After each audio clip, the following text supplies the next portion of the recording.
Though Hollywood's recovery continues, 2021 certainly hasn't left film fans wanting for quality cinema so far.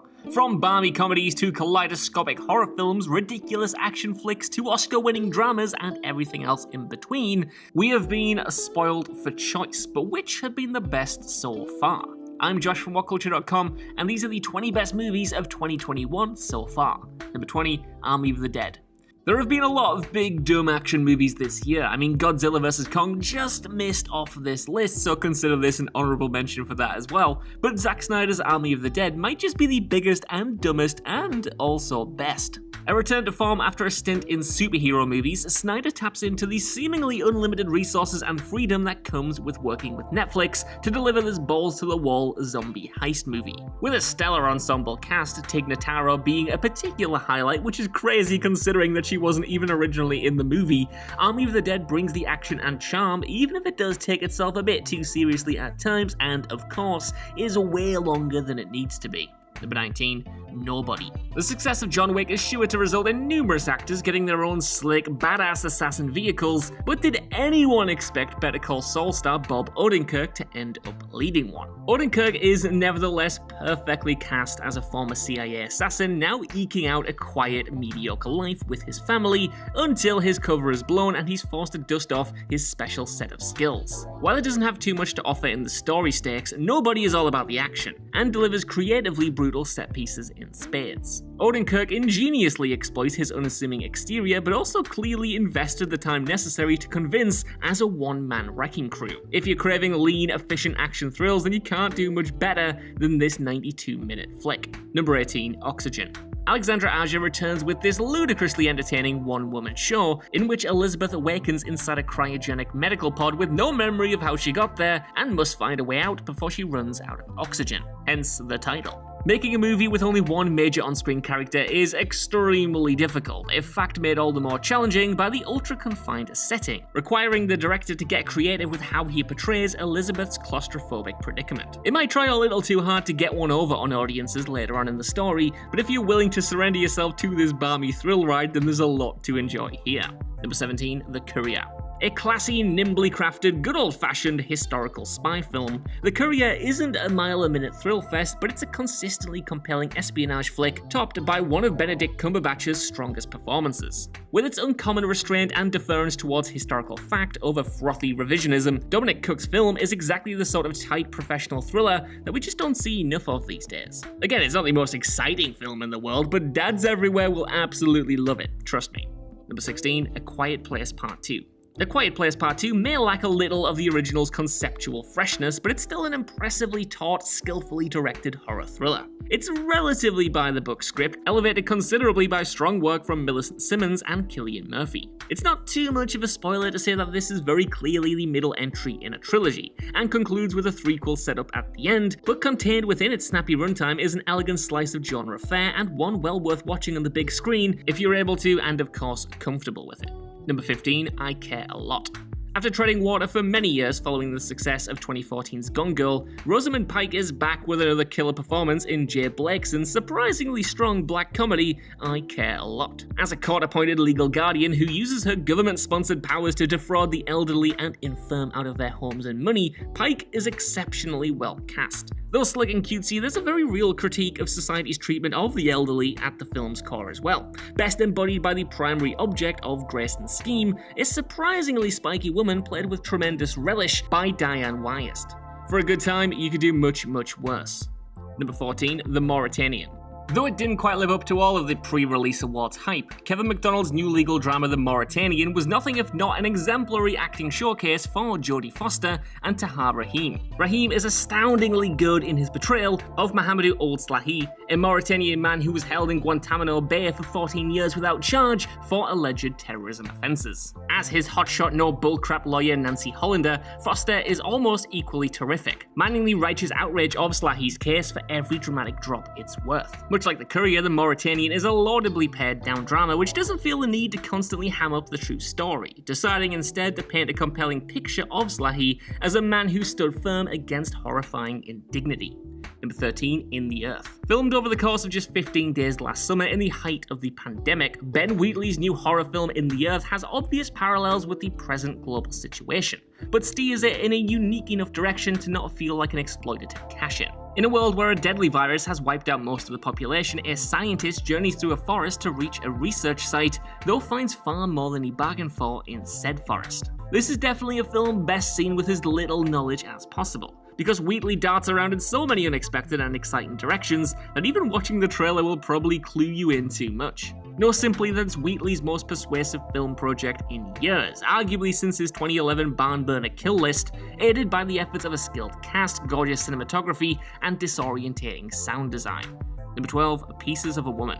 Pieces of a Woman is certainly a film to test its audience's resolve, but Vanessa Kirby's Oscar-nominated performance is strong enough to make the gut-wrenching ride worthwhile. Beginning with a 24-minute single-take sequence showing protagonist Martha delivering a stillborn baby, this isn't an easy film to watch by any means, but as a generally affecting portrayal of grief, it fully justifies its no-holds-barred approach. The 128-minute runtime is perhaps a little much, and there's some wildly unnecessary symbolism thrown into the mix for good measure, but as a straightforward character piece, it is sublime. Number 11, Raya and the Last Dragon.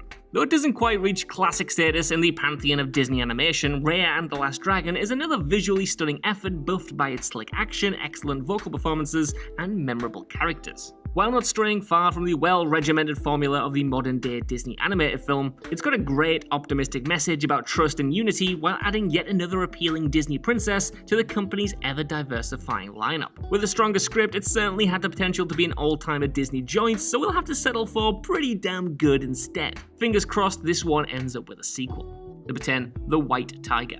Ramin Bahrani's The White Tiger, which saw Bahrani receive a Best Adapted Screenplay Oscar nomination, dawningly adapts a 2008 novel of the same name to the big screen with tremendous skill. Chronicling the life and times of Balram, from an unassuming life as a poor Indian villager to ruthless entrepreneur, The White Tiger is a darkly comedic satire of both India's social structure and late-stage capitalism as a whole. Lead actor Adarsh Gourav should have been in the Best Actor Oscar conversation, and is a revelation as Balram, portraying a man frayed at the seams by his increasingly abject predicament. True to form, writer-director Bahrani never loses sight of his character's humanity, even in the funniest and grimmest of circumstances, delivering his most populous dramatic work in the process. Number 9, In the Heights. John M. Chu's adaptation of Lin-Manuel Miranda's Tony-winning musical is as vibrant and full of life as films get. If you can forgive the slightly overbaked 143-minute runtime, In the Heights is an absolute riot and an examination of the ups and downs of the American dream and what the age term even means in the modern day. The performances, particularly from Anthony Ramos, Leslie Grace, Melissa Barrera, and Corey Hawkins, are pure knockouts, while Chu makes the most of the cinematic medium to deliver creative reinterpretations of the musical's most beloved tracks. Number 8, The Killing of Two Lovers. Perhaps the best movie released this year that basically nobody is talking about, the mesmerizing The Killing of Two Lovers follows David, a rage-filled man struggling to accept estrangement from his wife and 4 children. Per its imposing title, this film is filled with anxious tension throughout its tight 84-minute runtime, as a picture is painted of a man teetering on the precipice of explosive violent anger while his life crumbles around him. Clayne Crawford is superb as David, a complex and beguiling figure who conveys both the dangers of toxic masculinity and the fact that things are not always as black and white as they seem. Aided by beautiful full 3 cinematography and unexpectedly unique sound design, this'll stick with you for quite some time. Number 7, Luca. Pixar's Luca is one of the most charming, heartwarming, and effective movies of the year. About the eponymous Luca, a fish monster living a quiet, secluded life with his family in the ocean, he meets up with Alberto, who shows him the wonders of life above the surface. Set in mid-20th century Porto Rosso, the look, feel, and vibe of the movie is absolutely splendid, brought to life by some of the most stunning animation the famed company has delivered yet. Like seriously, at some points this turned me into my dad when he used to watch me play Xbox 360 games, mumbling things like, "Oh, look at the graphics on that," or "Whoa, get a load of that picture" out loud. It is just that sublime. Of course, it's the character and humor that makes the flick so special though, as well as the pure imagination that's poured into it. Pixar have absolutely nailed it again, to put it simply, and hopefully you'll be sobbing through the final moments just like I was. In a good way, of course. Number 6, Shiva Baby. A 78-minute panic attack, Shiva Baby focuses entirely on one scenario. What would happen if you bumped into your sugar daddy at a family member's Shiva? This is the fate that befalls lead character Danielle, who's under pressure from pretty much all sides. How does she keep this side of herself away from her parents' watchful eyes? How does she navigate the rest of her demanding extended family? And how can she reconnect with an ex-girlfriend that she still has feelings for? With exceptional performances across the board and a touching, at times hilarious script, Shiva Baby is totally unique and a great love letter to the kind of multitudes that make up a single person. Number 5, The Mitchells vs. the Machines. A strong contender in the race for next year's Best Animated Film Oscar, The Mitchells vs. the Machines is a freaking delightful animation from always solid producers Phil Lord and Christopher Miller. Centered around the titular dysfunctional family as they attempt to save the world from a global robot uprising, this is an insanely energetic, visually stunning, consistently hilarious adventure comedy. Feel good without ever getting too sentimental, and somehow peppy as hell without ever being annoying about it, The Mitchells vs. the Machines is an animated film sure to be enjoyed near equally by youngsters and adults. A witty, affecting crowd pleaser with intelligence and artistry emerging from its every pore. Also, a particular shout out to Olivia Colman, who is hilarious as the villainous virtual assistant pal. Number 4, Judas and the Black Messiah. A stunning, infuriating history lesson and transfixing actor showcase, Judas and the Black Messiah rightly won Daniel Kaluuya the Best Supporting Actor Oscar for his peerless performance as Fred Hampton, the chairman of the Black Panther Party's Illinois chapter in the late 1960s. Captured through the lens of FBI informant Bill O'Neill, played by a brilliant Oscar-nominated Lakeith Stanfield, director Shaka King delivers one of cinema's all-time great undercover crime thrillers here, and one elevated by the soul-searing tragedy of its real-life inspiration. Exquisitely crafted in its every moment, tenaciously acted by its entire ensemble, also including Jesse Plemons as FBI agent Roy Mitchell, and nerve-shreddingly tense whether you know the real story or not, this is top-level filmmaking in every regard. Number 3, Quo Vadis Ada. Perhaps the most purely underappreciated film of 2021, Quo Vadis Ada needs to be seen. This devastating war drama depicts the 1995 Srebrenica massacre, which resulted in the systematic genocide of more than 8,000 Bosniak Muslim men and boys during the Bosnian War at the hands of the Serbian army. Free of melodrama while tightly focused on a UN translator, Ada, as she desperately tries to get her husband and sons to safety, this is a grippingly tense quasi-thriller which pulls no punches whatsoever with its harrowing account of the horrors war inflicts upon people simply trying to live. It sure isn't pleasant viewing, but an absorbing, expertly assembled slice of underreported history all the same.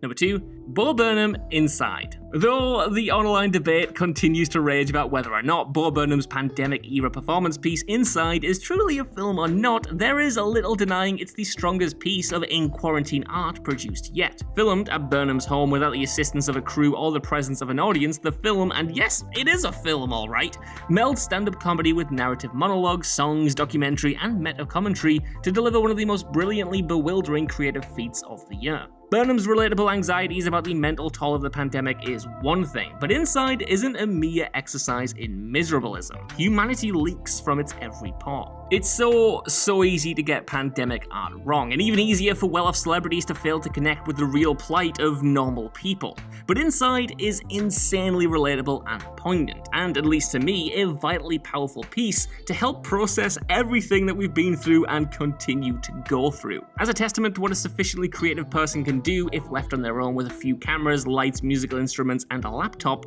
Inside isn't just genius, it's downright inspiring. Number 1, The Father.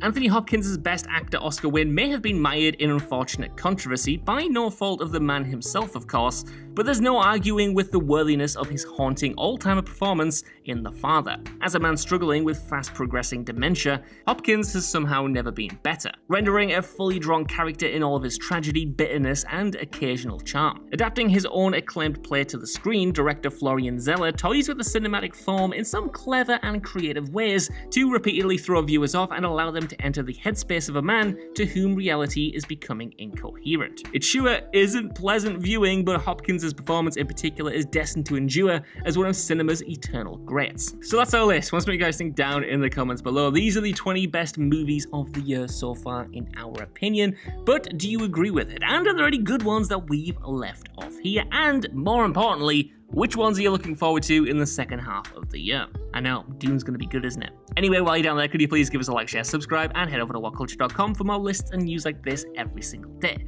Even if you don't though, I've been Josh, thank you so much for watching, and I'll see you soon.